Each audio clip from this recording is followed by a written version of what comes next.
E as inovações em relação ao sistema de compras do governo federal? O que a senhora pode falar para a gente? Olha, acho que a gente tem feito, né, o governo, compras públicas em geral, é uma das maiores partes do orçamento da União vai para compras.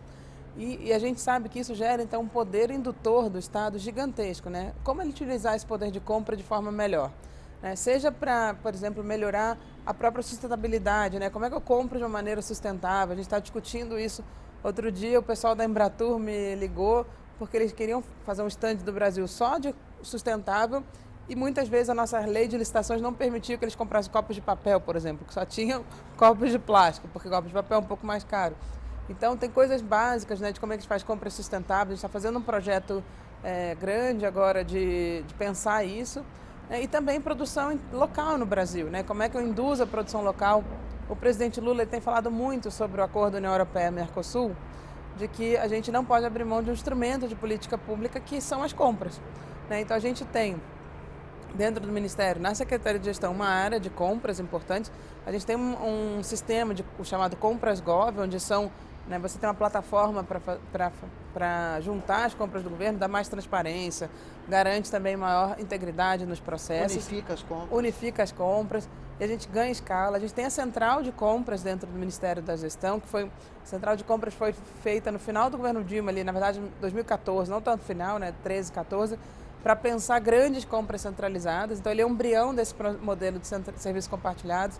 Né? Então, a gente tem muita coisa bacana e estamos estruturando uma estratégia de compras públicas para pensar esse poder indutor do Estado, como utilizar esse poder de compra tão grande, né, para melhorar a capacidade produtiva no Brasil. Né? E vai desde a agricultura familiar, a gente fez junto com o MDA, né, e com o próprio Ministério da Educação, a questão de você comprar merenda escolar da agricultura familiar, com a defesa. Né? A gente está ampliando isso para todas as compras de alimentos, né, ter então, produção de agricultura familiar, mas também de parte tecnológica, né, de inovação também. E aí, inovação produtiva. A gente está discutindo um item da nova lei de licitações que ainda não foi regulamentado, que é o chamado diálogo competitivo, onde eu permito fazer a compra de algo que não existe, ou seja, comprar uma inovação que, por exemplo, para a área da saúde é essencial. Né? Então, discute muito com o Ministério da Saúde, nessa discussão de indução do poder de compra do Estado para fazer o complexo econômico industrial da saúde. A ministra Anísia comenta muito isso, a importância disso. A pandemia reforçou isso, né? A necessidade da gente ter um complexo industrial, produção de insumos, de vacinas aqui no Brasil. A pandemia foi um episódio super Já triste. existe Butantan, Sim. Fiocruz, né? Mas Exato, multiplicar, potencializar isso. Não, e o Brasil tem, o SUS talvez seja o maior comprador da área da saúde no mundo. Né? Então a gente de fato tem um potencial ali enorme. E o que a pandemia demonstrou é a necessidade de uma autonomia produtiva. Porque é bom lembrar o que aconteceu no momento que a gente precisava de coisas básicas, né? E que você não tinha no mundo. A China é praticamente o único fornecedor. Fornecedor de muita coisa e, obviamente, a preocupação inicial era o abastecimento interno da China, né? E depois teve aquela briga, não sei se você lembra, o navio que vinha para o Brasil, o outro país pagou mais e roubava a carga, era quase uma pirataria, né? De roubo de cargas entre países pela necessidade. E a gente tem total capacidade, a gente já tem produção no Brasil de muita coisa, pode ampliar mais. Então, um pouco esse olhar de como é que a gente garante nossa autonomia.